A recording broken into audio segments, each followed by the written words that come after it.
Hey everybody, my name is Jamie Gravett and I am going to share with you some information about how to put together an essentials student notebook and also just kind of how to organize yourself as a parent. This is something that I've developed over the years as both a parent and an essentials tutor, and I've been in CC a long time. And this is one of those things that I really feel adds to the success of essentials. A lot of times the frustration with essentials program is that there's a lot of components. I was just talking to my friend the other day and we were talking about how language arts in general, it seems like it's 8 subjects all wrapped up into one thing. So there's a lot going on, and you want to make sure that you stay organized. And within our Classical Conversations program, Essentials has a lot of components. The EEL guide itself has 3 parts now. It comes in 3 different packages of information. You have the curriculum set, that packet that says Essentials Curriculum. You have the student packet, and then you have the solutions, or like the answers and things like that. So these 3 different components, all for just the grammar portion of Essentials.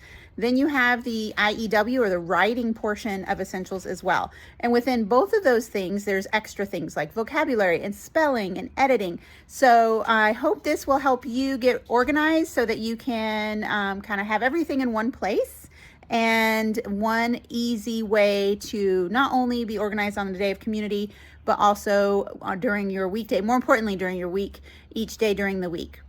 The goal of this program, or not really the program, but the goal of this organization method is that you'd be able to just pick it up and go each day at home.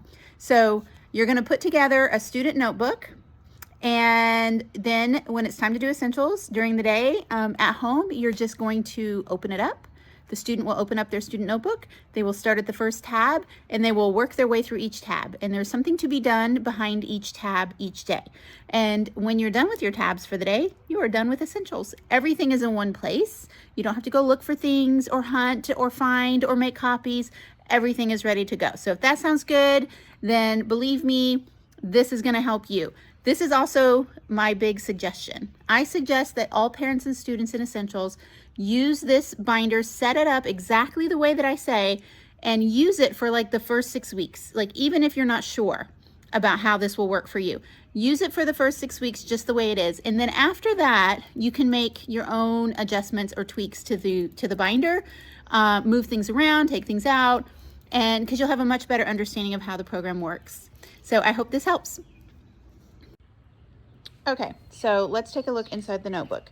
The first thing you're going to need to do is print out these instructions. The first page will tell you what supplies you need, what copies you're going to need to make, that you can either do it ahead of time or you can do it as you go, as you build your tabs. This is a page that shows you every tab and what is behind each tab.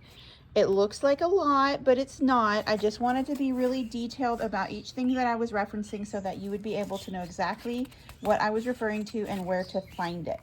So have this on hand, get your supplies. You're going to need a 2-inch notebook, the trivium tables, or copies of the charts from the Essentials curriculum, which I will talk about in a minute. Some dry erase markers. I also recommend wet erase for certain things. Pencils, notebook paper, pencil pouch, dividers, up to 8, 5 at the minimum, and some white copy paper, obviously, to make your copies. Some people do put some of these copies on colored paper just to kind of make it stand out inside the notebook, but that's totally up to you. And one thing that I've realized I forgot on this list that I need to go back and edit is page protectors. So we're going to need some page protectors, and I'll show you why. So once you have everything you need, then you're going to set up your notebook. I am using a friend of mine's notebook. Her daughter Phoebe let me borrow her notebook so that I could show you exactly how this is set up. So this is Phoebe's notebook. She's using one of these Flex, it's from Mead, and it's the Flex notebooks, and they have these rings that you can pop out. It's a great way to do it because, you know, it's nice and expandable and all of that, but you could use a regular, you know, like that kind of traditional notebook if you would like. Okay, so we're going to talk about this pouch in a minute. It's optional, but the first thing you're going to want is a pouch like this that has all of the types of pens, markers, dice for the math games, anything you're going to need when you sit down and do essentials. Because if your kids are anything like mine, the moment you have to stop to go hunt something down, then you've lost them, you've lost the momentum, and it's hard to get it back. So everything that you will ever need to do essentials needs to be in this pouch. Right now she has some whiteboard markers that have erasers, some dice for her math games, and I don't really see anything else in here. It's summer, so who knows, but I would recommend also in here a pen or pencil for writing, and possibly a wet erase marker, and I'll mention that when I get there if you want to use that kind, and just anything else that you might need. So if they use highlighters for whatever reason in their writing, then that needs to be in here too. Okay, so the first thing you're going to do is print off this essentials assignment checklist. I'm so sorry. I'm outside and I don't know what people are doing around here, but it's loud. Essentials assignment checklist. There are 2 versions of this checklist available. It's on my blog, homeschoolstory.com. And this checklist does not include spelling, but I do have a version that does include spelling. So if you're using spelling in your essentials binder, then you can use the one with the spelling option. If not, then you can use this this one without. Okay, so what you're going to do is either print 24 of these checklists, one for each week, so you can actually handwrite on it, or you can laminate it and hole punch it, or you can put it in a page protector like this and use a wet erase marker. If you use a dry erase marker on this, you're going to plan out your whole week. It's going to get wiped off accidentally. This right here rubbing against it, you're going to end up losing your plan. So you're definitely going to want a wet erase marker to use on this if you use it this way. Here is an example of one that I wrote on. This is the spelling version. So it does have spelling here on something sticky got on this paper on my table. Sorry. It does have spelling in here. And I wrote on this one just so you can kind of see what this might look like. I haven't finished filling in the charts, but we can get to that in a minute. But that just gives you an idea, and I will reference this as I go. Okay, so the tabs typically are in the order that they appear here, so you can just work from top to bottom and it matches your tabs. However, Miss Phoebe, whose binder this is, really enjoys starting her day with math rather than the other essentials items. So I have moved her math tab from here to here, so we start math first in this notebook, but feel free to arrange your tabs in whichever order that they would like. So I'm going to talk about math first just because it happens to be her first tab. Okay, so for math, what I suggest, first of all, there's a daily checklist here, and this doesn't include their regular math homework. This is part of the Essentials program, which is our math facts. So what you're going to do each day is you're going to do some sort of review, game, activity that helps them to review their math facts. And you're just going to check that off each day. There is a line here, so if you want to write things more specifically, you can do that. What I've done here is I'm pretending this is week, I don't know, maybe 5. And so in foundations, we're reviewing our 9s and 10s that week. We're skip counting 9s and 10s. So you can use this to kind of match your foundations math memory work and use that as the multiplication facts that you're really working on that week to review. All right, I suggest also setting a timer, doing 15 or 20 minutes of math facts practice, and I'm going to show you what's behind the tab. So the first thing is the number knockout board, which you can get from your tutor possibly, or it's on CC Connected in the Onward e-zine for weeks 1 and 2. They have a copy of this. You can just print it out. I've put it in here so we can just keep reusing it. I've also found this on CC Connected, the Power Squares and Cubes kind of a cheat sheet to teach them how that works so that they can use it along with their number knockout. So the other things that are in here can be anything you want. I have this. It's kind of keeping a scorecard for number knockout, and they basically add up all the numbers that they knocked out at the end, and that becomes their score, and they try to beat their score each week. So she seemed to really enjoy that from her tutor last year, so I just made another version of the same thing for her to have in here for next year.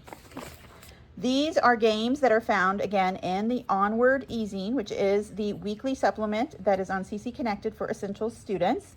And I'm not sure which week this one came from, but it's, you know, you can just go through each week, and they always have some sort of math activity or idea. And so this one is Hang 10. It tells you how to play this game.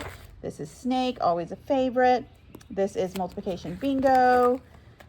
This is, again, telling you about number knockout and some other things, but it has the decorations, the instructions for this math game here. So these were just a few that I found in the first semester's worth of Onward weekly supplement. So you can print out whatever your favorite math games are to review math facts and practice for 15 minutes a day, and maybe some flashcards and things like that. So that is what is in your math tab. And when you're done with that, you would come over here and check off your day. Okay, so let's get to the official first tab, the charts.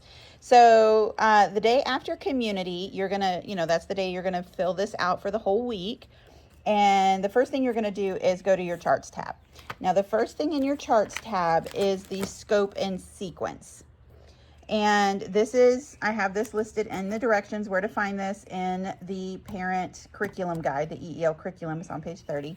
And you're going to print out this. It's a couple pages, front and back, because we need this information right here, but it's also great to kind of have at a glance as well. So if we're on, let's say we're on week 5. Well, that's not really a good example. Let's say week 7. We're on week 7. Then I'm going to come over here and I'm going to see that I have chart I and E. And the reason chart I is black and E is gray is because anything black, it means that it's the first time that they're learning this chart that year. So the first time it's introduced, it's in black. And every time it's a review, it's in gray. Okay, so for week 7, I have I, which is a new chart, and I have E, which is a review chart. Okay, so I'm going to come here to my list. And I would probably write I on every day because it's a new chart. And maybe, depending on how well my child knows chart E, I might write E on every day. Or I might write chart A and E here, and chart B and E here, and chart D and E, other charts that I want to review, even though they're not technically our official review for the week. So you can decide how you want to review past charts, but definitely review the chart that's on the list as a review. So I and E for week 7 would go in these blanks. Okay, so then your child will know exactly what charts to do each week. So I and E, maybe here you're going to review I, E, and D, and here maybe it's I, E, and chart B, So then they know exactly what charts to do. So you're going to fill that out ahead of time. So when it's time for your child to do their essentials work, they're going to come here, they're going to turn to they're going to see exactly what chart to do, and then they're going to turn to their chart tab. Now, besides the scope and sequence, the thing that needs to be here are the charts. Now, if you have the 4 trivium tables, those big fold out things, then those won't really go here because they won't fit. You can put those in the front or the back of your binder if you have pockets. In the binder, this type of binder does not, but if you had like this type of binder, it has pockets. You could put the trivium tables in the pockets, or you can just slide them in the back of your notebook, or if your tab has pockets that are big enough, they can fit in there. If you don't have the trivium tables, then you'll need copies of the charts here. So what this is in this notebook is the actual pages that we took out of the other packs, the essentials packs of books, and put them here. So we have this one from the solutions and this one from the student resource section.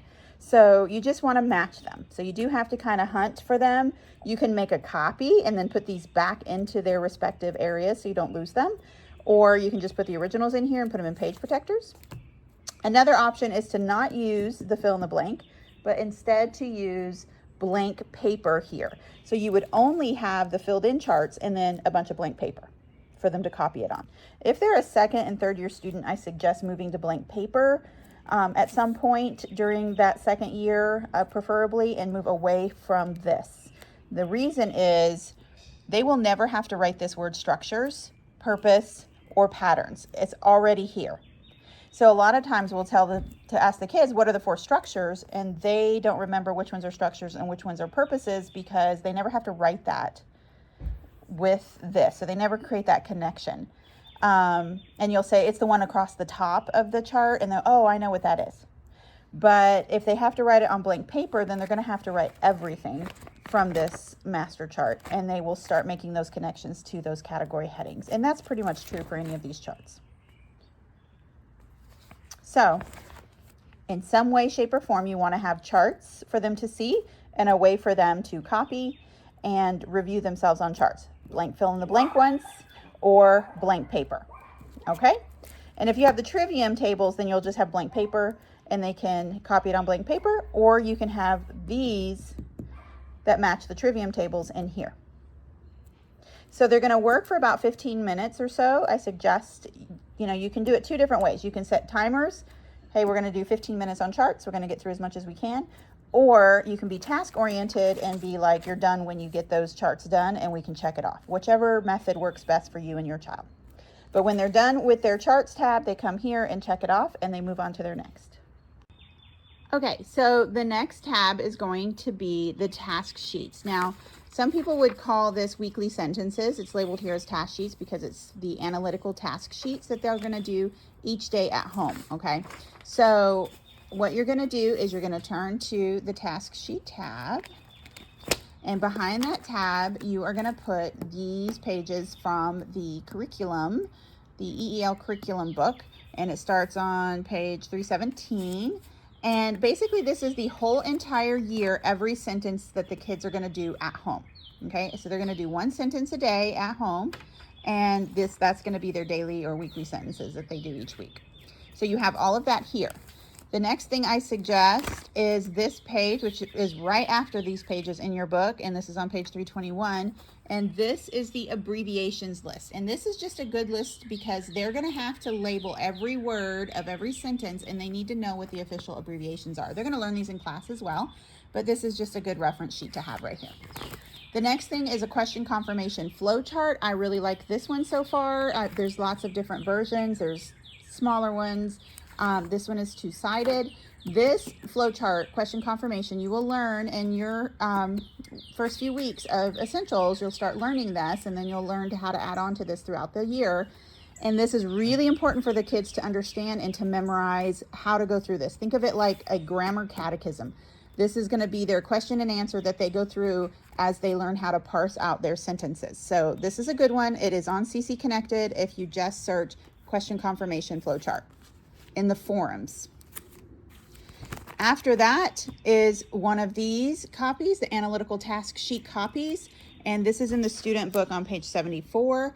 It's got the first 4 tasks on the front. Task 5 is on the back. Task 6 is quid et quo. I did not include that here, but you would add that if you're working on the quid et quo. And if you don't know what that is, then you don't need to add it until you learn what it is, and then you'll know when to add it. But basically, they're going to each day at home. So if we were on week 5 and it was the first day at home, then I would either dictate this sentence to my student. I would look here and then I'd turn here and say, okay, here's your sentence. Who loves? Your sentence is who loves? And they would write the sentence here, and then they would go through here and check their mechanics, and I'd help them if there's something wrong and they don't check it.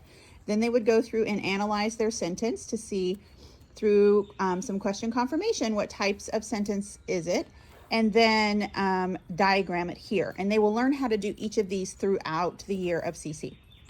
If they get to task 5, then they will also learn how to rewrite by purpose and structure, and how to add modifiers. And then eventually they will learn quid et quo. You can put this in here just like this. They can use a dry erase marker and erase it every day. You can make a bunch of copies of this so that they have one for each day at home. I think it's like 75 copies they're going to need. Or you can just give them blank paper and they can do it all right here. So that is the task sheet. They're going to do one of these every day. It's not going to take long. And then they're done with this tab. And then they're going to come back to the front and they are going to check off their task sheet. Okay, so the next tab is editing exercises. Now, some people completely omit this. I suggest you don't omit it, but you can scale it. So the editing exercises in the Essentials Guide are of scripture, and it is a longer passage, And they can either do it all at once, or they could kind of break it up and do a few sentences of that passage each day until they have worked their way through the passage. Each week there are some editing rules, grammar rules, and things like that they're going to learn, and they're going to add to that list of things that they're going to look for in their editing. If you use that, then you will just make copies from the guide, and you will put that in your editing tab, and they can just write right on that copy. If you want to scale it, this particular person's binder here, we're scaling it back. They did not really do the editing. They were a little bit overwhelmed by adding that their first year. So I suggested that this year they do what is in the Onward magazine. So I'm going to show you that. You can add this to the editing, or you can just do this instead your first year. But by year 3, I really suggest that they're doing the editing in the Essentials Guide. So this is in each week's Onward e-zine, and you'll have to go into the week, find this page, and print them off individually. It's sometimes in the forum, I don't know if they've done it yet for cycle 3, but in the forum sometimes they have them kind of curated all together as one download, and that's very convenient. But basically this is a history sentence editing exercise, and they have our history sentence for that week with some things wrong. At the bottom half, they have all the rules that we're going to learn throughout the year, and they also have the proofreading or the editing marks here, so they can learn the proper way of editing.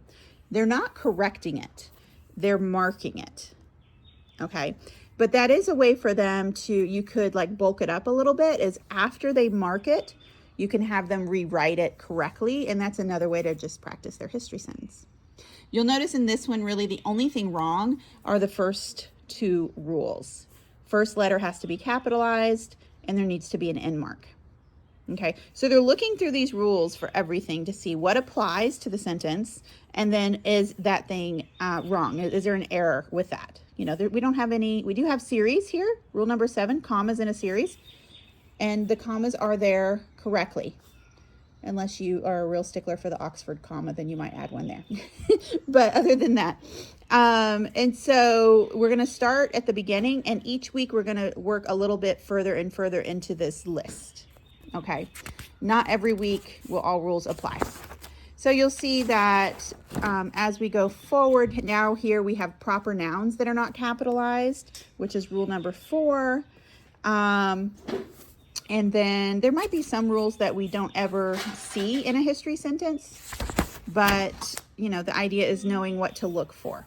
So that's it. So this is something that can be done in one day. It's not something that you'll do throughout the week like the other editing exercise, but if you would like to scale it, then that might be a good way to kind of alter something and still create the habit of working on your editing exercises. So if you do that history one, then you might just circle which day you're going to use that, or cross off the days you're not. Maybe we're only going to do that on day 2 at home, and we're not going to do it on day 1 when we're trying to get started. Maybe we do that on Friday, or whatever day 4 is for you. So you could just cross off the others and say, hey, we're going to do editing on that day. And whenever they get to that day, that's when they do it, and cross it off. Okay, so I mentioned during the editing tab that there are editing exercises in the curriculum guide that are scripture, and I just wanted to show you those really quick since I didn't have them with me when I was doing the video earlier. These are the pages of the editing. So this is in the student pages book, you know, the little student section of the essential stuff. And so this is week 1. This is the corrected and the to be corrected. So you can see up here, corrected, to be corrected. This particular passage is Esther. And what they have here is some of the rules, editing, you know, editing things that you're looking for throughout this passage. So this kind of gives you an idea of what it is. They use NIV to keep the language simple, and the sentence formation is similar to our normal way of speaking as possible. So that is what that is like, okay? So just to kind of, this is week 2. You can see how the length of the passage. So in this, you would do maybe a few sentences each day, or you could just do it all in one day. Okay, so just kind of flipping through here for you so you can kind of see. There's all different, there's some stuff from Esther, and I think also Jonah. They've changed this since I've been in Essentials. It used to just be the Book of John, so now they have, it looks like, some different passages. This version is also available of each week's editing so that you can actually see where the edits took place. This is in the Solutions manual. So this is here for you as a parent, where the other version is available for the child. Okay, so what they would do is, see this fold line? They would fold this, and so they don't see the corrected version. They see the rules and that's it. And then they would correct, and then they can check. You as a parent can use the highlighted version to make it a little bit simpler. Okay, so that is all of the grammar components except for the optional spelling, which we're going to get to in a little bit. So now we're going to work on writing. Writing comes from the IEW history-based writing books, and this section, except for spelling, these two sections right here, these are going to come from that resource. What you're going to do is you're going to need to get a copy of the scope and sequence, or actually the schedule of assignments from your tutor. It is available online, but some communities make a little bit of adjustments to the schedule. So just make sure you get that from your tutor so that you have the right schedule. And you're going to put that in your writing tab. You're also going to put a copy of all of the checklists that go along with the assignments. And I don't have an example because I don't have that resource with me right now. I don't have an Essential student currently, so I had to borrow things from other people. But you can just ask your tutor if you're not sure, or another Essentials mom, and they'll help you. But what you're going to need to know is every time there's a writing assignment due, there is a checklist, like a rubric, a way of scoring your child's writing, available in the IEW history-based book. And so you just want to go ahead and copy those ahead of time so that you'll have them all ready. Again, this is one of those things where you take a little bit of time at the beginning of the year of setting this up, making all of these extra copies and things like that, so that during the year you're not hunting anything down. Everything is ready to go, and it makes it so much smoother and ready to go. So you're going to put those things in the writing tab. I don't have them because I don't have those resources, but it is here on the directions what to put in the writing tab. The IEW schedule, the IEW lesson checklist from the student book for the lesson to be completed. You can ask your tutor about that. And then you're going to put blank paper for rough drafts. Okay, so that is what you're going to put in the writing assignment tab. And then what you're going to do at the beginning of the week is you're going to follow the instructions given in the guide or in the IEW book and from your tutor as to what you need to do that week. It might not always look like this. You might be doing something a little bit different that week. But I just wrote in here an example where we would, the next day after CC, we might finish up our keyword outline and finish up the brainstorming activity that's in the student book. Not every week has that, but I'm just kind of thinking back to my years in Essentials. And then maybe the next day, we're going to practice our new dress up. Usually in the student book, there's some sort of interactive thing where they can practice. Like if they're learning about LYs, they have some sort of, fill in the blank or something like that where they can kind of practice that. And then they would start their rough draft. And then the next day, maybe they're finishing up their rough draft and adding in their dress ups. And then they're going to do their final draft and do their checklist to assess that everything was done correctly. So they're going to turn to the writing tab, they're going to work on those things, and they're going to check them off each day. Okay, so vocabulary is our next tab. And the vocabulary cards are actually in the IEW history-based writing lessons book. And they come on this colored cardstock. Sometimes they're different colors based on the cycle. And what you're going to see in that book, let me switch hands here, is you're going to see a page that has basically like 6 of these cards on it like this. And I don't know, maybe there's 8. I don't know, something like that, okay? And it's going to be in the back. You're going to have all of these sheets of these sturdy cardstock colored pages in the back of your history-based writing book. So what you're going to do at the beginning of the year, you're not going to cut them out like this. You're just going to cut along the edge of the page. You're going to cut it out of the spiral of the student book. Okay, you're going to cut that right out. So you're going to have all these full pages of cardstock that have these vocabulary cards on them. And you're going to take all those pages, those whole pages, and you're going to put them in your vocabulary tab. I don't have them here because, again, I don't have that book with me right now. But you're going to put all those vocabularies back in that section ahead of time, okay? And then the other things that you're going to want to print out are the vocabulary quizzes that are in the teacher's book. And those are going to be given at home every few weeks. There's a vocabulary quiz, so you want to go ahead and have those. You can just pull them right out of the student book, or you can make copies and put them in the tab. And then another fun thing that they did not have when I was in Essentials last are these. Well, we didn't have CC Connected the way that we have it now. And so in those Onward e-zines every week is a vocabulary review worksheet. There's always a crossword and a word search. And they get a little bigger as the weeks go on, but there's always a crossword and a word search for each week, and so you can print those off ahead of time. Again, that means you're going to go into each Onward e-zine, you're going to scroll through and look for the things you need each week, and you're going to put them here ahead of time.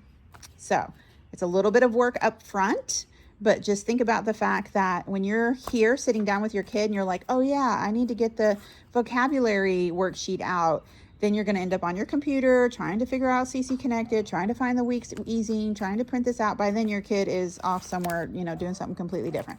So work hard in the beginning, get it all set up so that it's there.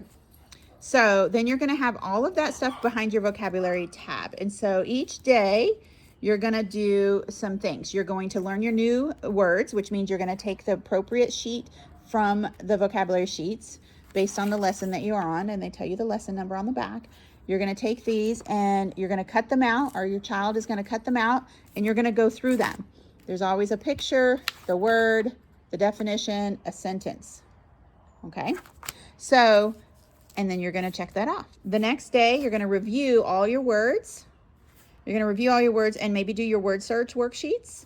Review all your words and then quiz if it's available for that week. Okay? Now, this tab in the, not tab, but this pouch in the front is a way for you to organize these cards. You can put them all in here just like you saw and have them here. If it has two sections, you could put the words that they've really mastered in one section and the words that need review in the other. Or you could hole punch these and put them all on a ring and add to them each week as you get new cards. It's totally up to you. Okay, so now let's talk about spelling.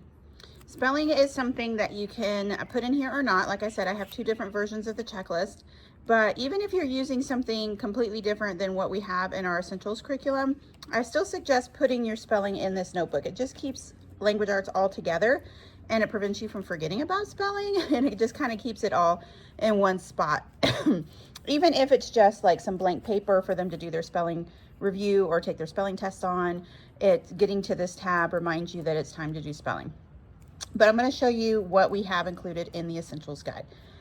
In the Essentials Guide, we actually use this program called Spelling Plus. Now, this is a separate book here, and it is for grades K through 6, although they do have words in here through high school, commonly misspelled words for high school students and things like that as well. It has a lot of information in the front of this book about the philosophy behind it. It has all the spelling lists in here and the spelling rules to go over with each list. You do not have to buy this book, but if you end up liking the program a little bit and you want to get a little bit more out of it, then I suggest buying this book. It's about $20 and it's not consumable. It works for all of those ages, and you can use it again and again and again with each of your kids. So they also offer this dictation book, which helps review spelling. There's a dictation exercises, sentences for each list, once you complete a certain list. So that is also available. This book is $12.95. Okay, so if you don't buy anything extra and you just want to go ahead and try out what we have, then that is fine as well. Our Essentials has 3 lists in there, well, 3 levels, I should say, with a list for each week. So there's 24 spelling lists for levels A, B, and C, along with spelling rules that go along with each of those things. You can start your child at any level or in the middle of a level, it doesn't matter, but you can, do what you think needs to be done based on their ability level. So I'm just going to give an example of a way that you could kind of split up your week. With the new list, we would, introduce that list, introduce the rule, get familiar with the words, go through and spell the words. And then maybe on day 2, we're going to review old lists, the old words. And then we're going to work on writing, maybe write 3 times each or whatever our current list.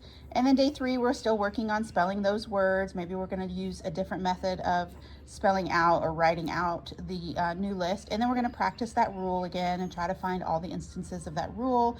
And then day 4, we're going to test that list and maybe do some dictation sentences. So that's just an example of maybe how I would split it up, but you can do this any which way you want. So let me show you what's behind the tab.